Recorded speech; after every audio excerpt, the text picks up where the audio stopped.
Ciao a tutti e benvenuti RossonARI. Milan 1, 2 Atletico Madrid, Atleti, Simeone's dogs, whatever you want to call them. So we had an unexpectedly very good start in the game. We were pressing high, retrieving balls, playing vertical passes, throwing in crosses, and not letting Atleti hold on to the ball. Atletico wasn't really building from the back. The keeper kept throwing long balls forward, and that was playing into our favor because we were winning a lot of stuff in the midfield. There was an early on VAR check that luckily went in our favor because that handball, I think it was Tomori, would have been handball on any day of the week in the Serie A. So we were a little lucky there. Brahim Diaz in this early period was forming very good alliances with vertical passes and connecting with Leao, and also his dribbling was on point.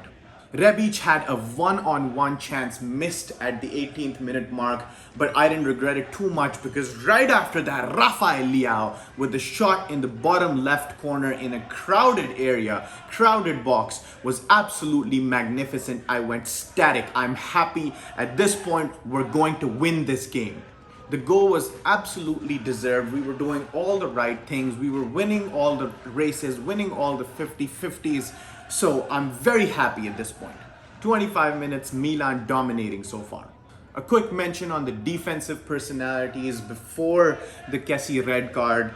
Romagnoli and Tomori both were doing beautiful work. Romagnoli with some key interceptions, Tomori just being the beast that he is. Ismail Benacer bossing the midfield left and right. Absolutely loved his contributions. Calabria and Salad Makers helping him from that right side. Theo Hernandez helping with those blistering runs along with Rafael Leao on the left side. I'm loving it so far. Absolutely loving it.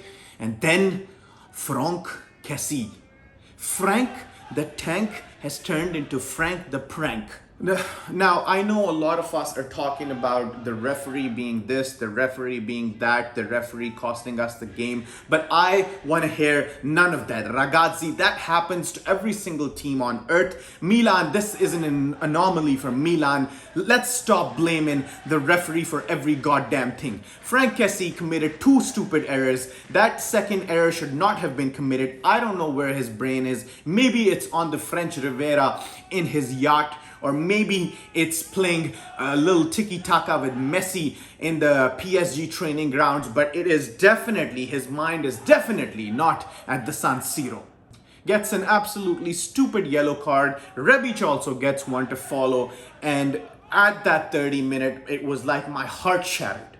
My heart shattered, because for the first time in 7 years, in 7 goddamn years, I'm looking at Milan play beautiful football on a Champions League in the San Siro. And then Kessie gets a red card? God damn it!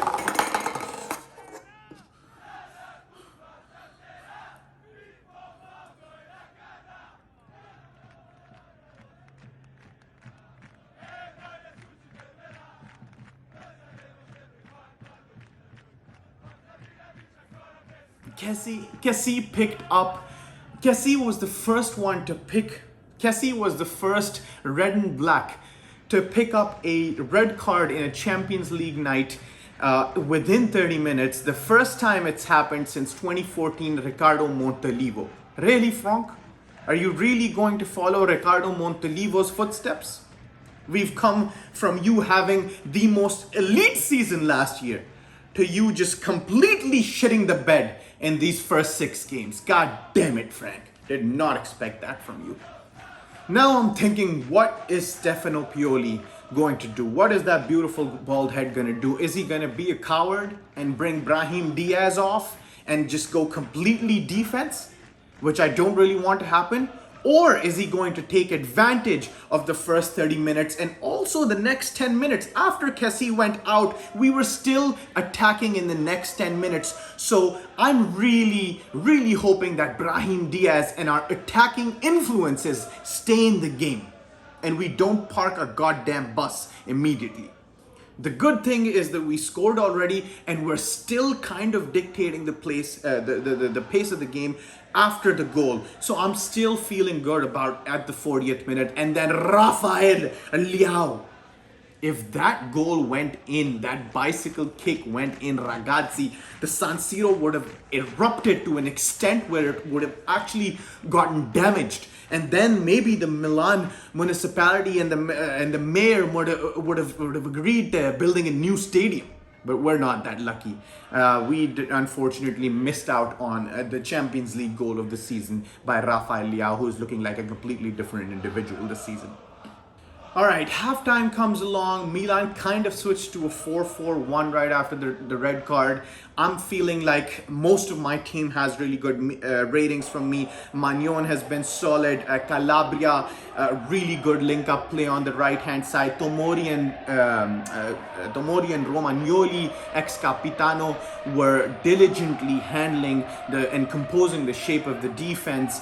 Brahim Diaz and Leao were absolutely electric. Loved their performances, and Benacer also was doing very key and critical work in retrieving the ball and that midfield press that was mainly the reason for us holding on to so much of the possession in the first half. Diaz was really the difference maker over here, finding the space between the lines in the first half and playing a lot of vertical passes that I actually absolutely loved. Salamakers was a little quiet on attack, but made some very good contributions on the defensive side.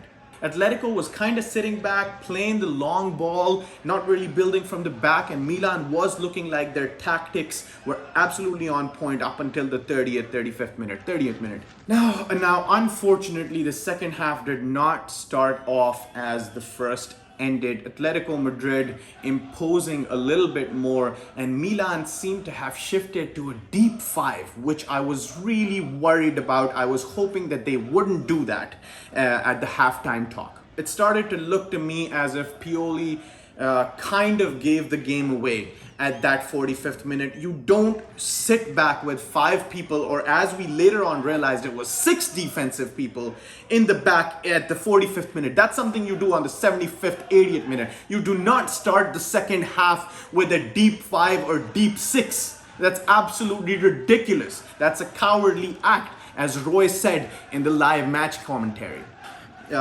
Both are dynamic attacking forces. Brahim Diaz and Leao were taken off, and it looked like we were from then on only reliant on defensive abilities and maybe generating counterattacks. Let me just say that Sandro Tonali, who came out after the Kessie disaster, performed very ferociously and with grinta throughout the match. I'm loving how this guy is producing quality football this season. Now around the 60th minute, I realized that Milan's completely shifted to 6 men in the back. That is unheard of, ladies and gentlemen. You at least load up your midfield. The 6-man back, I haven't seen that in the most desperate of circumstances. This ain't Desperate Housewives. This is AC Milan. Come on, man. How are we gonna play 6 defensive guys, 6 guys at the defense for 40 minutes and expect Atletico Madrid not to break the deadlock? God damn it. If you want to park the goddamn bus, park it at the end of the game, not the 45th minute. God damn, we just took Catenaccio to the next level, ladies and gentlemen. Magnon had some solid saves.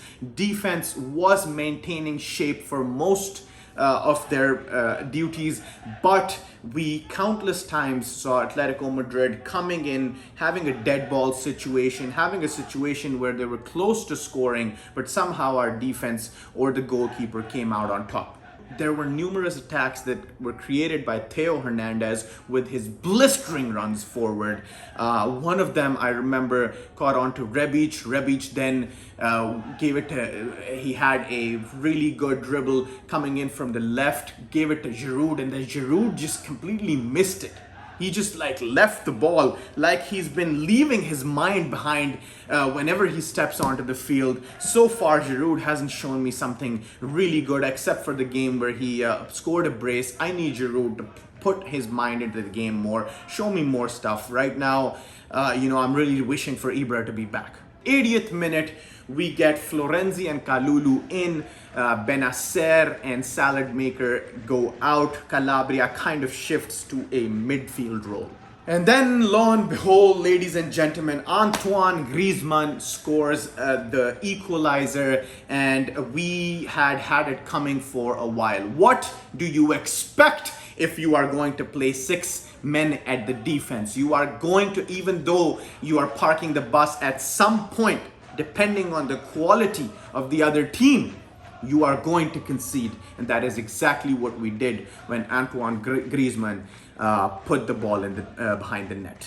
In the next 5 minutes, we saw Florenzi take a couple shots. One was a volley from the edge of the D, and then one was a shot from 43 yards out. He definitely had his shooting boots on, not the scoring ones, unfortunately. Now that brings me on the 93rd minute, where there was a haphazard ball coming down, colliding between 2 players. I believe both players from each team had their hand on the ball at some point during that encounter. But what happened was that VAR, after a long and thorough check, decided to give the penalty against Milan. We can't really blame VAR too much for that. It is what it is. We had it again. We had it coming when we decided to play a 6-man defense since the 45th minute. If we had stuck with our attacking dynamic play for a little bit longer in the second half, at least for one half of the second half, we could have gotten more goals. And even if we conceded, we would have been in the lead. But yeah, that's just not how you do it, Stefano Pioli. I'm sorry. Those tactics, first Kessie failed us, and then Stefano Pioli's halftime tactics failed us, because I mentioned halftime because his first half tactics were actually on point. Padre, unfortunately, it was a game of 2 halves for you. Really good tactics in the first half, and then I don't know what you were thinking, being a coward like Massimiliano Allegri in that second half. Now, before signing off, I would like to say I'm absolutely fucking proud of this team. They have shown me grinta. They have shown me quality much more than what is to be expected of a team with an average age of 23 years, and with an average of 8 to 9 players out of the 11 never even having played in a Champions League night. So they did good. I don't think it's up to us now to qualify for the next round of the Champions League. It's more up to what Liverpool and Atletico do, because we're at 0 points at the moment. But I'm still proud of the ragazzi. Grande ragazzi, ciao tutti e forza Milan!